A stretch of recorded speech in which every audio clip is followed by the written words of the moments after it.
As pirâmides representaram o maior projeto arquitetônico do mundo antigo. Elas eram túmulos construídos para abrigar as múmias dos faraós por toda a eternidade. Elas já existem há 4.000 anos, mas ainda não revelaram todos os seus segredos.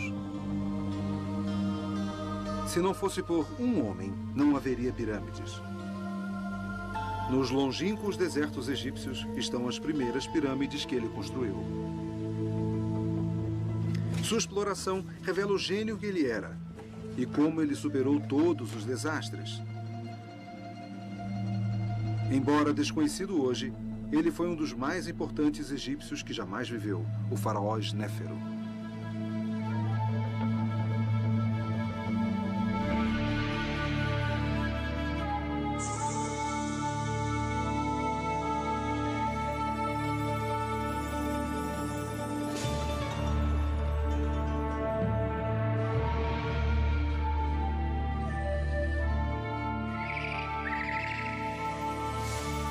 Os grandes egípcios.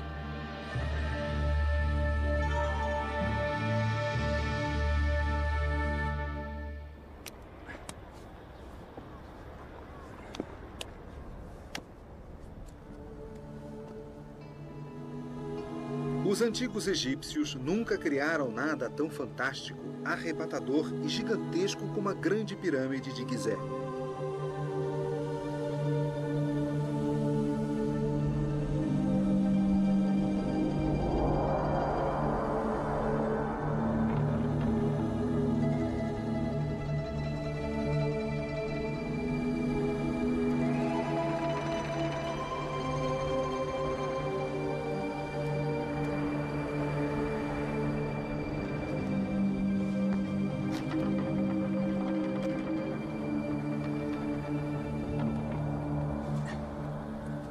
Todo mundo fica intrigado com a grande pirâmide. O que mais me impressiona agora é a sua altura. Estou a uma altura de quase 40 andares e ainda não cheguei até o topo. Até a Torre Eiffel ter sido construída, esta era a maior construção da Terra.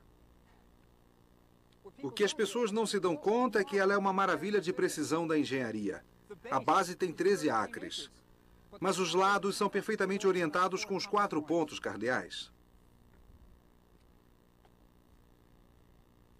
Antes de fazer uma construção como essa, você tem que resolver imensos problemas de engenharia. Os antigos construtores egípcios não eram perfeitos, cometiam erros, havia desastres, problemas. E o homem que resolveu os problemas, que contornou os desastres, foi o faraó Snéfero. Ele mostrou aos egípcios como construir as pirâmides. O faraó Snéfero era tão famoso no Egito como, digamos, Napoleão ou Alexandre o Grande. Mas por um estranho capricho do destino, ele é quase desconhecido hoje. Isso porque são as pirâmides de seus filhos e netos em Gizé que são visitadas pelos turistas. Todo mundo conhece essas pirâmides. O que muito pouca gente sabe é que essas pirâmides são o produto final da grande era de construção de pirâmides, o esforço supremo de artesãos dedicados que herdaram suas habilidades da geração anterior.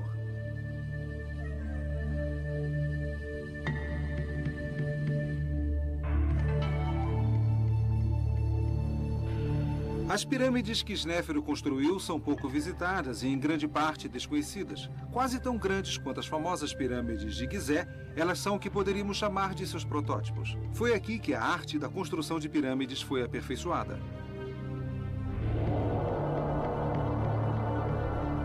Mas as pirâmides não nos dizem nada sobre o homem que foi Snéfero. Para sabermos como ele era, temos que ir ao agitado Museu Egípcio do Cairo. Esse é o meu lugar favorito no museu. E nunca tem ninguém aqui, mas abriga um maravilhoso pedaço da história. Esta é a primeira cártula do mundo, a forma oval mágica que encerra o nome do faraó. Aqui está o nome de Snéfero. Ele é o primeiro faraó do qual sabemos alguma coisa pessoal. Ele era um homem e nós sabemos algumas coisas sobre a sua pessoa. Ele viveu 2.000 anos antes de Aristóteles ou Platão, mas ele não é apenas um mito, ele é um ser humano. Nós até sabemos alguma coisa sobre sua aparência. Este é Snéfero em seu trono. Mas não é um retrato idealizado. Não é um faraó olhando para a eternidade. Esta é a verdadeira aparência dele. Olhem o queixo. É um queixo retraído. Ele parece tolo. Mas foi um grande homem e fez grandes coisas. Ele completou o maior projeto de construção da história do mundo. Sem Snéfero, nós não teríamos as pirâmides. Ele era um faraó, mas também um deus na terra. E como um deus, ele precisava de um túmulo que fosse a mais magnífica criação que a mente humana pudesse conceber. Ele precisava de uma pirâmide.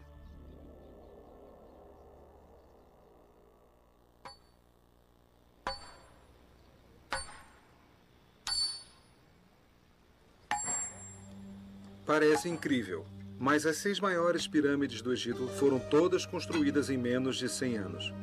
Uma cultura originalmente agrícola, usando apenas ferramentas de cobre, cortou, transportou e colocou em posição precisa mais de 10 milhões de blocos de pedra calcária, pesando em média 2 toneladas cada um, para construir as pirâmides de Maidum, Dashur e Gizeh.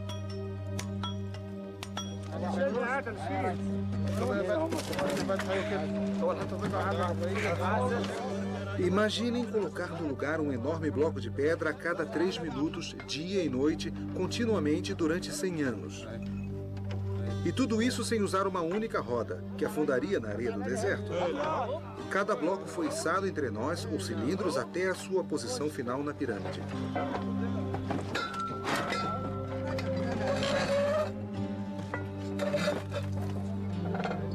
Elas eram construções inacreditáveis, perfeitamente alinhadas. Nenhum motor foi usado. As pirâmides não eram apenas enormes, eram precisas, com uma acuidade que chegava a frações de polegadas. Houve mais de 70 pirâmides no Egito. Aquelas que são visitadas por milhões de turistas todos os anos são as bem-sucedidas. Desapercebidos em lugares remotos do deserto egípcio estão os fracassos, desastres que tiveram que ser abandonados. Foi Snéfero quem construiu com sucesso a primeira pirâmide verdadeira. Este gênio desconhecido governou durante o início da civilização egípcia. Sua pirâmide já tinha 2.500 anos quando Cleópatra a mostrou para César. Snéfero foi o primeiro grande egípcio. De certo modo, ele foi o George Washington do Egito.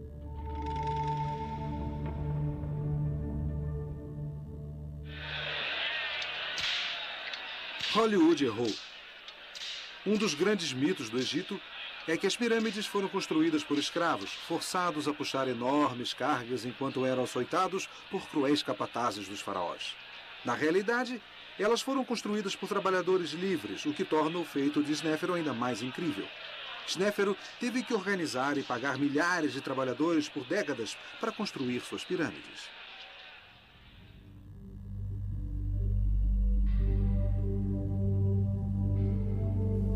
De uma nação de fazendeiros, centenas de milhares de homens foram selecionados, divididos em equipes, coordenados e enviados a vários locais de trabalho. Mas por que os primeiros maiores projetos de construção do mundo aconteceram no Egito?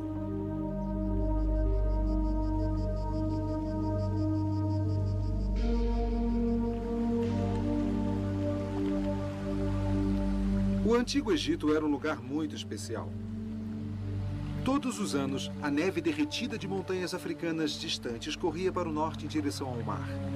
O Nilo inchado inundava os campos, parando apenas quando chegava à base das pirâmides.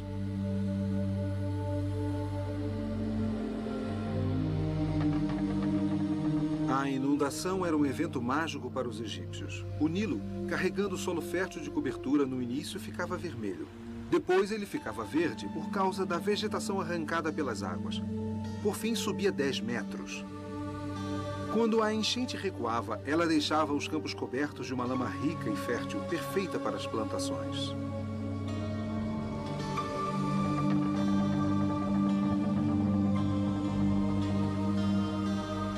Foi o Nilo que permitiu que Snéfero construísse as pirâmides. Foi o Nilo, e apenas ele, que tornou verde o deserto. Sem ele, o Egito seria um deserto árido.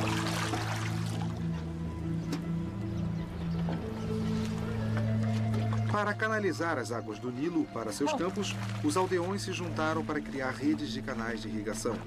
Este foi o primeiro projeto de obra de âmbito nacional. No fértil vale do Nilo nasceu a primeira nação.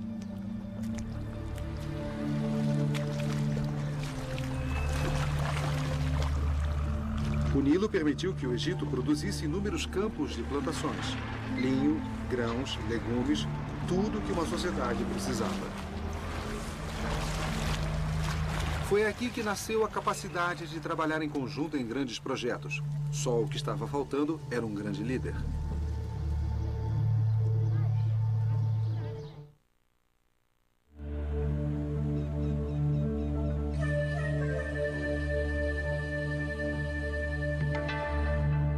Snéfero era ambicioso. Ele foi o primeiro faraó a ter aspirações internacionais. Para um egípcio, colocar os pés fora das fronteiras do país representava uma aventura audaz e perigosa. Se ele morresse em terras estrangeiras, longe dos sacerdotes, dos embalsamadores e dos rituais, ele não poderia ser mumificado. Toda a esperança de vida eterna seria perdida.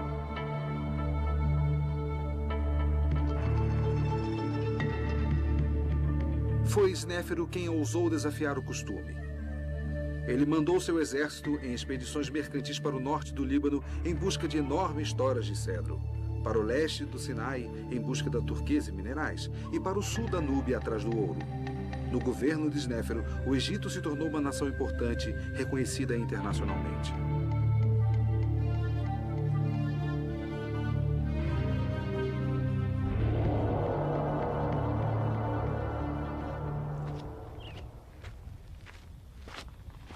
Snéfero ficou famoso por suas expedições ao Sinai para garimpar turquesa.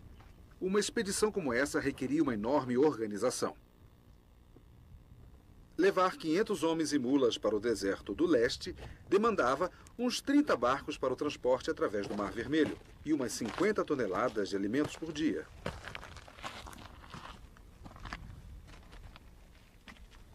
Depois do mar, havia um trecho difícil de 5 dias de mula até as minas de Wadi Makruk.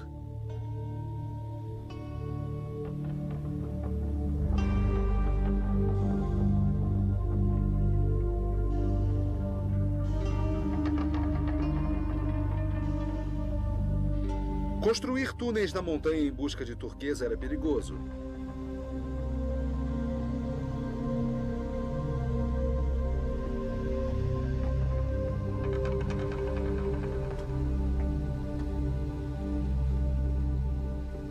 No cume da montanha havia uma caverna sagrada, onde os mineradores dormiam para sonhar com o lugar onde encontrariam a turquesa. Aqui os homens construíram um altar para a deusa Hathor, a senhora da turquesa. Construir o altar afastou os trabalhadores das minas, mas o bondoso Snéfero permitiu.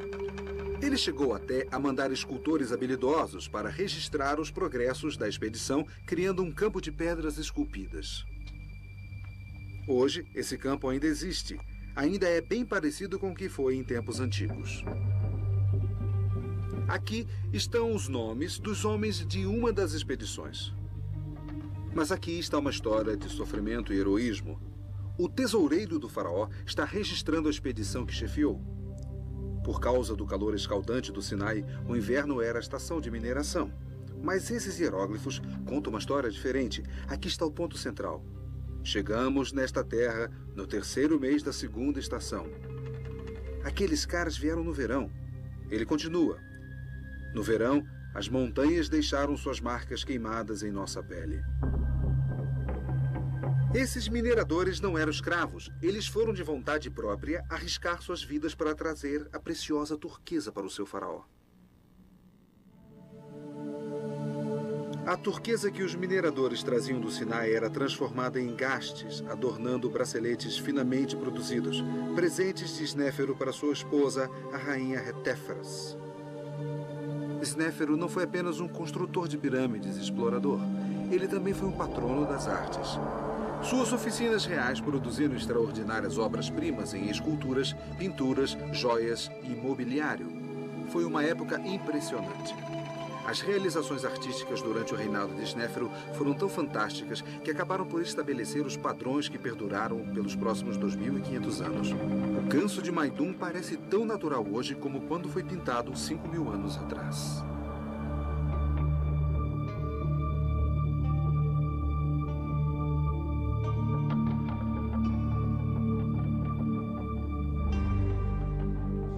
A As estátuas dos filhos de Snéfero representam os primeiros grandes retratos em pedra e nunca foram superadas.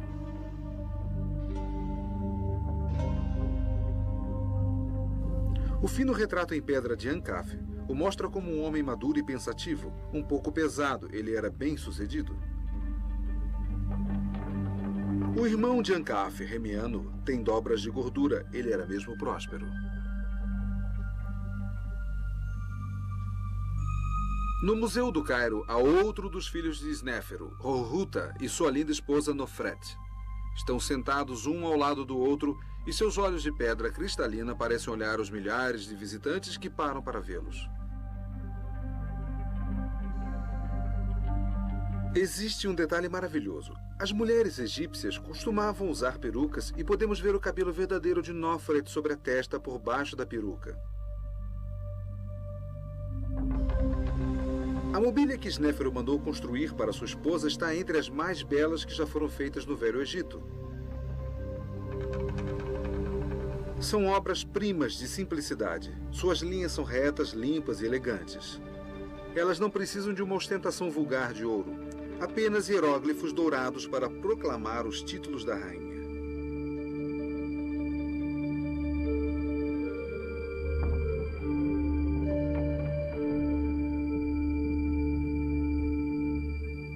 Todos os tesouros da rainha, inclusive sua bela cama de dossel, foram colocadas em seu túmulo para o seu deleite no outro mundo.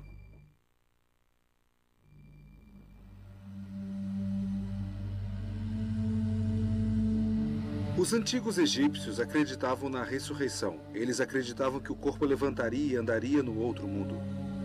É por isso que os egípcios praticavam a mumificação, um complexo ritual religioso para conservar o corpo que durava 70 dias.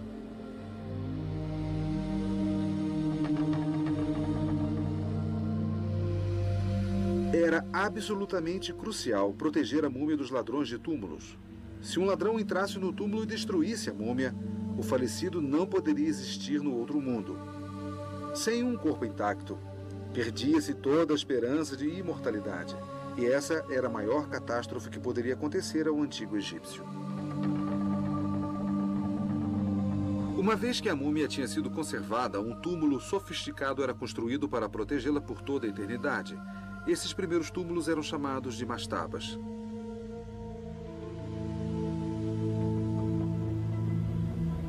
Essas mastabas eram esculpidas na rocha.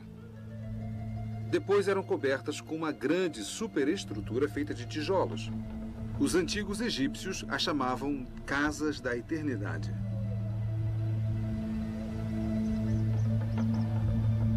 Essa mastaba é uma das maiores que já foram construídas.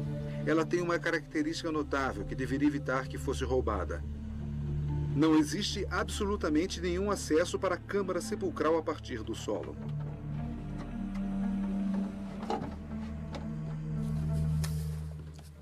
Estou descendo para a mastaba pelo único caminho possível, através da passagem dos ladrões. Eles abriram um túnel através dos tijolos de barro, da rocha da base e da entrada da câmara sepulcral bem aqui.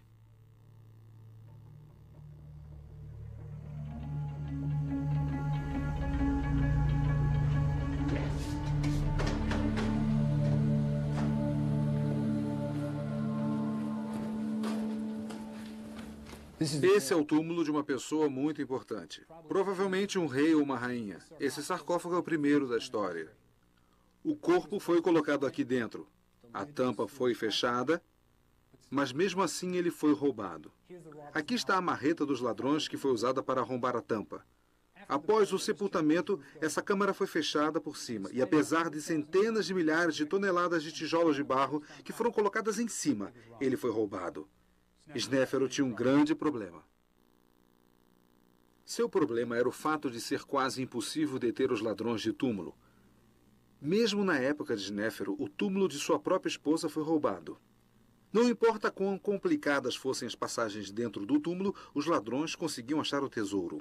A razão disso é que, frequentemente, os ladrões de túmulo eram as mesmas pessoas que o haviam construído e que o conheciam como ninguém.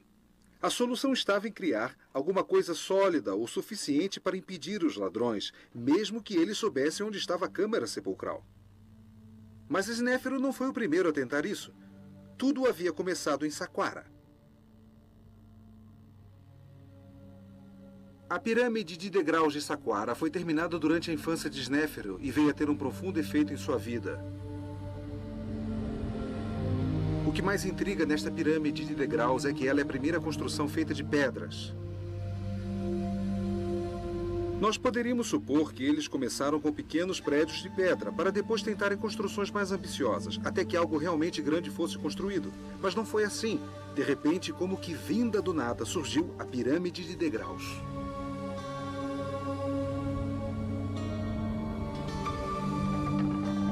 Há sinais claros de que os egípcios estavam começando a aprender a trabalhar com pedra. Os pedreiros copiavam fielmente na pedra as colunas e paredes de palácios que haviam sido construídos com feixes de bambus de papiro e tijolos de barro. Assim, detalhes arquitetônicos maravilhosos resultaram em estruturas completamente não funcionais. Portas que não abriam e nem fechavam, capachos enrolados sobre as entradas que não podiam ser baixados. É aqui que tem início a construção de pedra. 2000 anos depois da pirâmide de degraus ter sido construída, os gregos tinham orgulho em dizer que aprenderam com os egípcios a construir com pedras. A pirâmide de degraus foi construída para o faraó Zoser. Seu arquiteto queria criar uma grande sepultura para o seu rei. Por isso, ele projetou uma enorme mastaba e colocou sucessivamente outras mastabas menores, uma em cima da outra, criando um efeito parecido com um bolo de noiva. Como aquela era a primeira grande construção de pedras do mundo, seus construtores enfrentaram muitos problemas inéditos. Eles não tinham experiência em lavrar as pedras, por isso, os blocos que compunham a pirâmide foram cortados de uma maneira tosca e não se encaixavam bem uns nos outros, ameaçando a pirâmide de sofrer um colapso. O arquiteto resolveu o problema inclinando as paredes para dentro. Assim, a pirâmide literalmente se apoiava nela mesma, evitando que uma massa instável ruísse. Quando terminou a construção da pirâmide de degraus, ela se constituía na mais fantástica construção que o mundo já havia visto, tendo empregado milhares de trabalhadores e levado quase 2 décadas até estar completa. Ela deve ter sido motivo de grande orgulho para todo o Egito.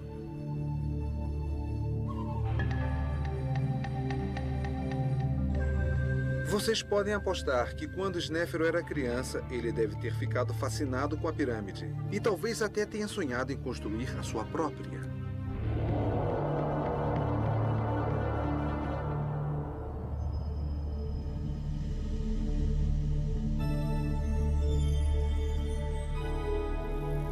Quando Snéfero se tornou faraó, ele teve a oportunidade de construir a sua pirâmide em Maidum. Logo que nós a vemos, percebemos que há algo muito errado, mas não fica claro o que é. O monumento parece mais uma torre ameaçadora do que uma pirâmide. Quando você explora o local, surgem ainda mais perguntas. Por que as paredes da câmara sepulcral são toscas, não acabadas? Onde está o sarcófago do faraó? Na câmara sepulcral, as vigas de cedro de 4.000 anos estão no local prontas para içar o sarcófago. Mas não há vestígios ou algum tipo de evidência de que a câmara sepulcral sequer tenha sido usada. Ela ainda representa um grande avanço arquitetônico. Esta é a primeira câmara sepulcral acima do solo do Antigo Egito. Criar uma câmara dentro da pirâmide, ao invés de embaixo dela, causou um tremendo problema. Com o peso inteiro da pirâmide por cima, como é possível impedir que o teto entre em colapso? Snéfero resolveu o problema colocando os blocos de pedra das paredes cada vez mais perto do centro da câmara, à medida em que ficavam mais altos. Quando as paredes subiram, o último bloco que formou o teto só teve que cobrir algumas poucas polegadas. O problema foi resolvido e o primeiro teto em abóbada da história havia sido criado. A razão da pirâmide de Maidum parecer tão estranha reside em sua construção. Ela foi originalmente projetada para ser uma pirâmide em degraus. À medida em que se aproximava o fim de sua construção, ela foi ampliada várias vezes. Provavelmente porque acreditava-se que uma pirâmide não deveria estar pronta antes da morte do faraó. Quando a pirâmide terminou, com 8 degraus, Snéfero ainda gozava de boa saúde. Por isso, a construção continuou. Os degraus da pirâmide foram preenchidos com uma pedra calcária fina e branca. Esta foi a primeira tentativa de se construir uma pirâmide verdadeira, mas houve uma falha arquitetônica fatal. As últimas camadas de pedras não foram suficientemente ancoradas no corpo da pirâmide. Apoiadas na superfície lisa da pirâmide em degraus no interior, as pedras começaram a deslizar, causando o primeiro desastre tecnológico da história.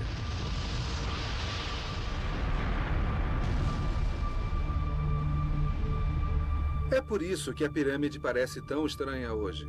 As gerações do futuro acharam mais fácil usar as pedras soltas, deixando apenas a parte central inclinada. O que nós vemos hoje é o resultado de 5.000 anos de vandalismo. Snéfero teve que abandonar sua pirâmide.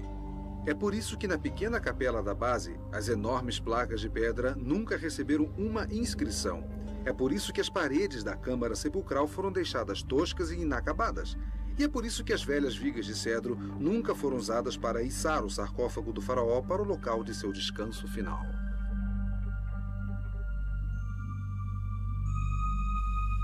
Na verdade, só sabemos que a pirâmide pertencia ao faraó Snéfero por causa de um grafite escrito quase 1000 anos depois dela ter sido construída. O escriba Ankeperkaresenet visitou a pirâmide e escreveu na capela: Vim para ver o belo templo do rei Snéfero. Eu o encontrei. Foi como se o céu estivesse nele e o sol brilhando em todo o seu interior. Que chova mirra fresca dos céus. Que caia incenso no telhado do templo do rei Snéfero. Vocês podem imaginar como deve ter sido difícil para o arquiteto, que era o próprio filho de Snéfero, ter que ir até o faraó para lhe contar que o trabalho de 20 anos estava em ruínas e que seu túmulo era imprestável? É indicativo da personalidade de Snéfero o fato dele não ter desistido, mas sim ordenado simplesmente que a construção de Maidum fosse abandonada e que procurassem um novo local.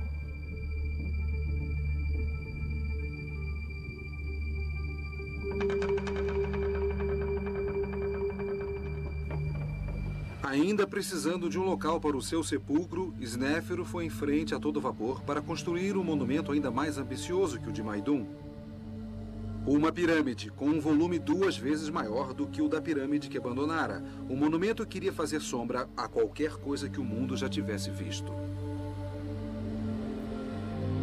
Naturalmente, aqui os arquitetos tiveram a vantagem de suas experiências. A pirâmide de Dashur foi concebida desde o início como uma pirâmide verdadeira. Tendo aprendido com seus erros, os pedreiros usaram pedras de revestimento ainda maiores. Isto possibilitou que elas fossem presas adequadamente à estrutura da pirâmide. Eles também inclinaram os blocos para dentro, em direção ao centro da pirâmide. Essa técnica teve tanto sucesso que esta pirâmide é a única que hoje ainda tem quase todo o seu revestimento no lugar.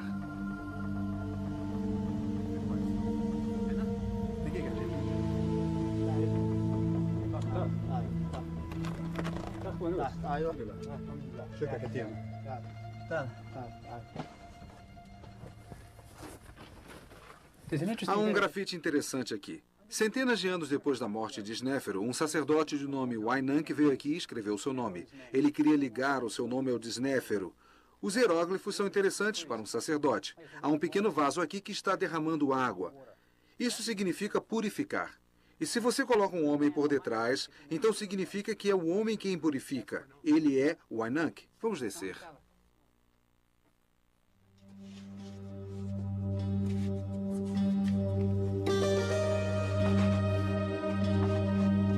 Partindo da entrada, um longo caminho desce até o corpo da pirâmide, mais de 70 metros.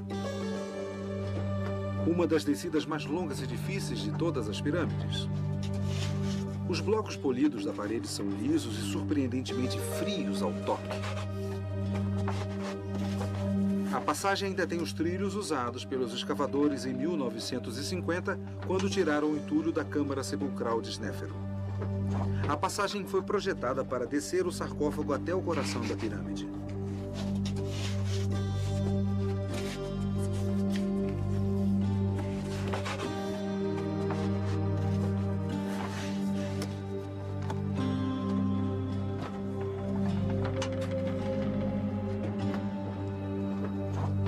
Uma vez que o corredor desce abaixo da base de pedra, não há mais blocos lisos e as paredes se tornam bastante toscas. Ainda temos que descer mais 47 metros no subsolo, debaixo da pirâmide, dentro da sua base de pedra. Depois de ficarmos agachados por tanto tempo, é um alívio e um choque entrar numa pequena sala com teto em abóbada de 12,5 metros. Incrível.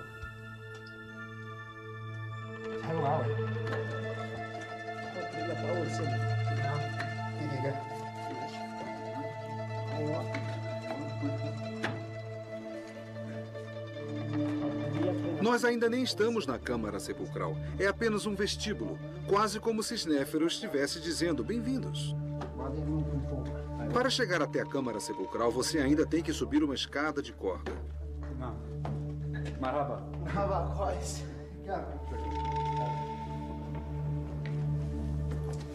Então, a entrada da Câmara Sepulcral de Snéfero é alcançada através de um buraco na parte de cima da parede.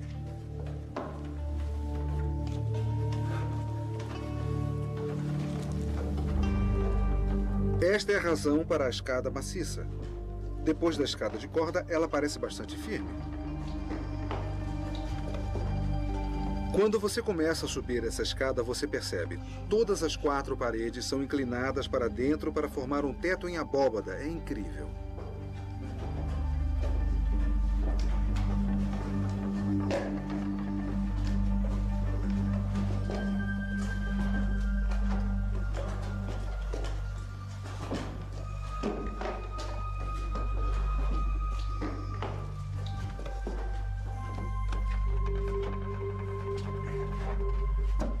Caminhando agachados pelo estreito corredor feito pelos antigos ladrões de túmulos, nós finalmente chegamos ao corredor pelo qual a múmia de Snéfero passou a caminho da Câmara Sepulcral. Surpreendentemente, há uma forte brisa de ar fresco aqui. Alguns investigadores acreditam que existam passagens secretas que ainda não foram descobertas.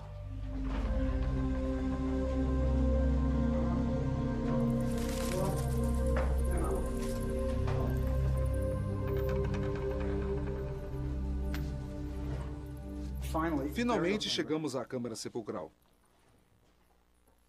O grande feito de Snéfero não foi ter desistido depois do desastre de Maidum. Ele construiu isso. Quando terminou, era a maior sala do planeta. Ela tem 17 metros de altura. A 17 metros de altura, um teto em abóbada. As paredes se inclinam para dentro, de baixo até em cima. Mas houve um problema. As paredes começaram a se mover debaixo do peso enorme da pirâmide acima. Aqui embaixo há vigas de cedro. Tem 4.000 anos de idade. Elas tiveram que ser colocadas quando as paredes começaram a se mover. Houve problemas aqui também. As paredes começaram a rachar e a se mover para dentro. E para assegurar que a coisa toda não ruísse, eles colocaram vigas para segurá-la. Originalmente, a pirâmide de Dashur era para ser uma pirâmide verdadeira, mas quando surgiu o problema na Câmara Sepulcral, os arquitetos de Snéfero decidiram terminá-la reduzindo o ângulo de 54 graus para 43 graus. E é por isso que ela é chamada de pirâmide curvada. Isso reduziu a quantidade de pedras necessárias para completar a pirâmide e aliviou o peso sobre as câmaras na parte de dentro. Apesar disso, a pirâmide ainda era perigosa demais para o sepultamento da múmia de Snéfero. Snéfero havia erguido as 2 maiores construções da história do mundo e as 2 eram imprestáveis. Surpreendentemente, ele não desistiu. Mas agora o tempo estava se esvaindo para o velho faraó. Ele tinha que construir uma pirâmide bem-sucedida para ser o local de seu descanso final. A pirâmide curvada deve ter despertado um sentimento de orgulho entre os egípcios. Ao invés de abandonar o local como havia feito em Maidum, Snéfero construiu sua última pirâmide a menos de 1.500 metros dali. Hoje, quando o sol a ilumina, ela parece vermelha. Todas as indicações nos sugerem que ela foi um sucesso total. A Câmara Sepulcral é estável e ela é tida como a primeira pirâmide verdadeira da história.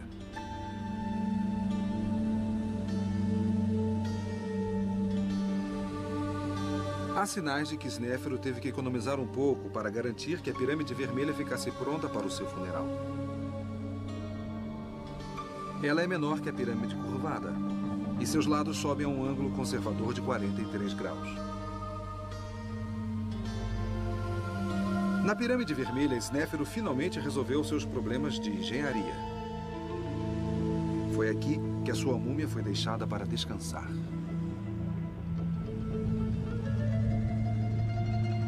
Séculos depois da sua morte, sacerdotes devotos ao culto de Snéfero ainda colocavam pão e cerveja aqui para a alma do faraó, para que ele pudesse ter vida, prosperidade e estabilidade para sempre.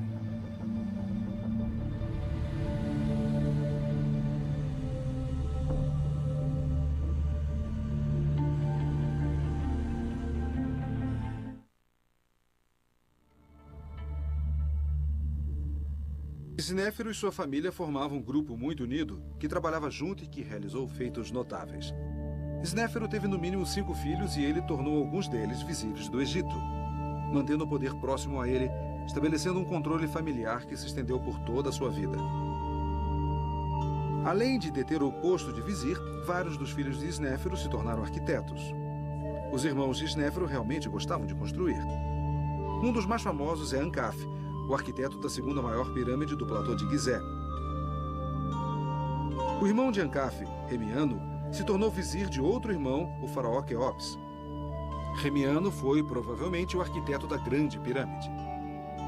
Hanófer, um dos filhos que não seguiram carreira na construção de pirâmides, foi apenas um alto sacerdote e general do exército. Ele era a ovelha negra da família. Esta é uma família incrível que produziu obras incríveis. É evidente o efeito dos irmãos crescerem em contato com um pai obcecado pela construção de pirâmides.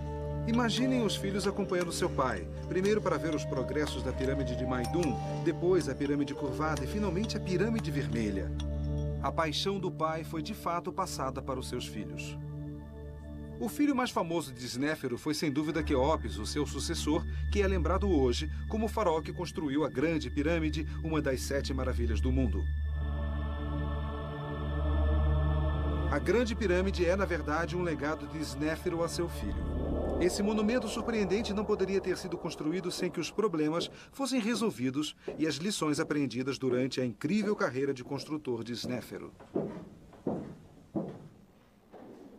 Se há uma marca registrada que pode ser encontrada nas 3 pirâmides de Snéfero, esta é o teto em abóbada. Esta engenhosa solução de distribuir o peso dos blocos de pedra acima da câmara sepulcral foi o que tornou tudo isso possível.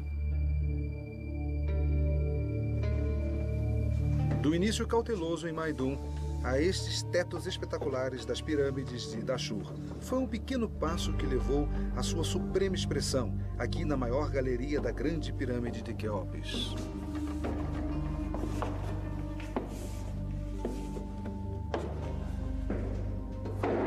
Um dos maiores espaços internos de todos os tempos. O teto em abóbada se estende por 46 metros e 63 centímetros e faz a galeria parecer ainda mais alta do que os seus 9 metros. Quéops superou seu pai e escondeu sua solução exclusiva para o problema do incrível peso que recaía sobre a câmara sepulcral. As placas de granito que formam o teto nunca conseguiriam aguentar o peso da pirâmide, a não ser que o seu peso fosse distribuído.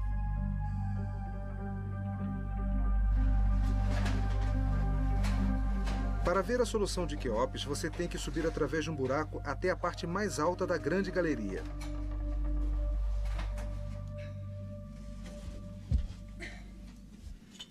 Este é o segredo que explica por que o teto da câmara sepulcral não ruiu. Eu estou exatamente em cima da câmara sepulcral, numa pequena sala que foi projetada para aliviar a pressão do teto da câmara sepulcral que está abaixo de mim. Acima de mim, há 4 outras câmaras, bastante parecidas com esta. E no topo de todas elas, há 2 enormes placas que formam um V invertido, que aliviam ainda mais a pressão sobre a câmara sepulcral. É uma espécie de teto abobadado que foi melhorado. Snéfero teria adorado isso. As câmaras de alívio funcionam maravilhosamente bem. 5.000 anos depois delas terem sido construídas, a câmara sepulcral ainda está intacta, virtualmente perfeita. Se não fossem os ladrões de túmulos, a múmia de Quéops ainda estaria aqui.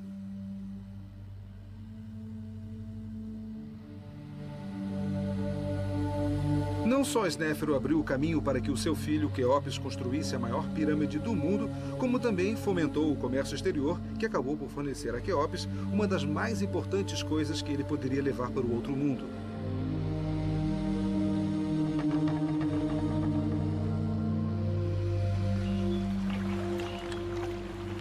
No Antigo Egito, tudo era transportado ou por barco ou por jumentos. Jumentos para as curtas distâncias e barcos para as longas.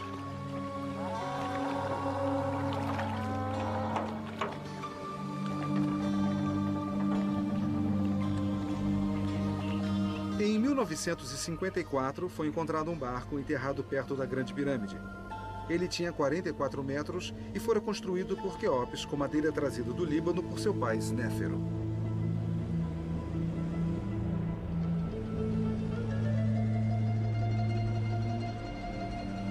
O barco foi encontrado em pedaços, mas as tábuas de cedro ainda eram fortes o bastante para permitir que ele fosse remontado. Algumas tábuas eram tão grandes que não há mais cedro na terra que possa reproduzi-las. Trata-se de um exemplo típico do antigo estilo de construção de barcos do Egito. As tábuas eram amarradas, umas nas outras. Na água, a madeira inchava e as cordas encolhiam, selando os buracos e impedindo que a água entrasse. O barco não tinha mastros ou velas. Ele apenas tinha remos para impulsioná-lo. Mas qual era o objetivo daquele barco? Será que ele era usado na vida real pelo faraó? Ou será que a verdadeira função dele era levar o faraó em sua última jornada através do céu até o outro mundo?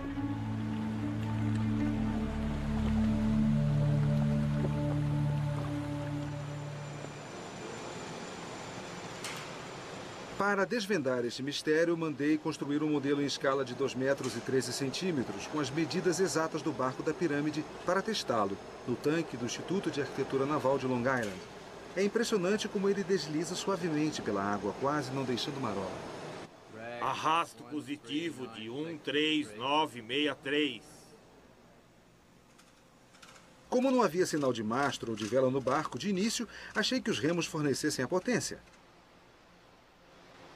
Mas testes computadorizados mostraram que seria impossível que os remos do barco gerassem uma potência suficiente para impulsioná-lo. Na verdade, os remos pareciam funcionar como as quilhas dos iates modernos, para lhe conferir estabilidade de direção. Mas então, como é que o barco andava, se não era nem a remo nem a vela? É isso, sem quilha e sem guinada. Vamos a 40. Certo, vamos lá. Certo.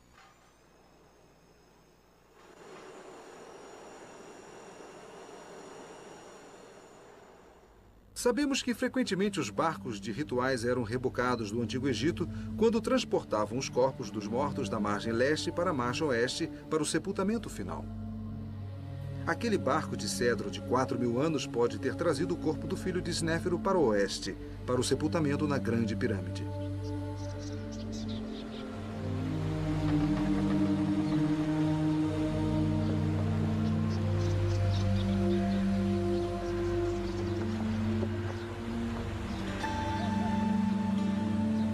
Quando o faraó morreu, seu corpo teve que atravessar o Nilo para aportar perto do local onde hoje está a Esfinge. Seu corpo deve ter sido carregado por uma curta distância até o templo do vale, onde ele foi cuidadosamente mumificado.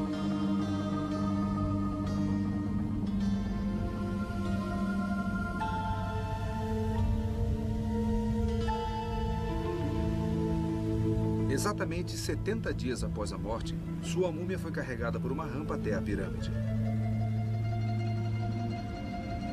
Acompanhado por sacerdotes que cantavam os antigos ritos, o corpo descansou no coração do mais impressionante monumento jamais criado pela humanidade.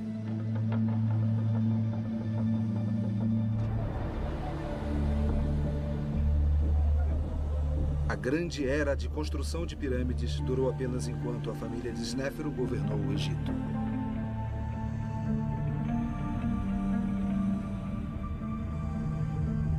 Seu filho construiu a Grande Pirâmide. Seu neto construiu a segunda maior pirâmide que jamais se viu, logo ali ao lado. Depois disso, A vontade e a energia para construir monumentos tão impressionantes diminuíram, e as pirâmides que se seguiram foram apenas uma sombra pálida de sua antiga glória.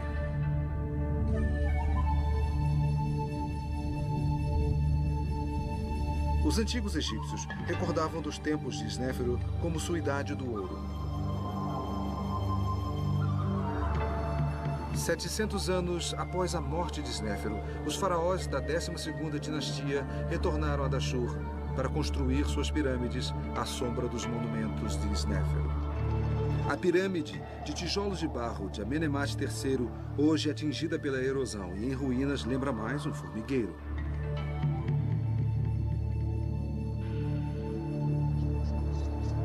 Eles nunca mais construíram uma pirâmide como esta. Quando os egípcios querem se vangloriar de alguma coisa grandiosa, eles costumam dizer: só nos tempos de Snéfero se viu algo assim.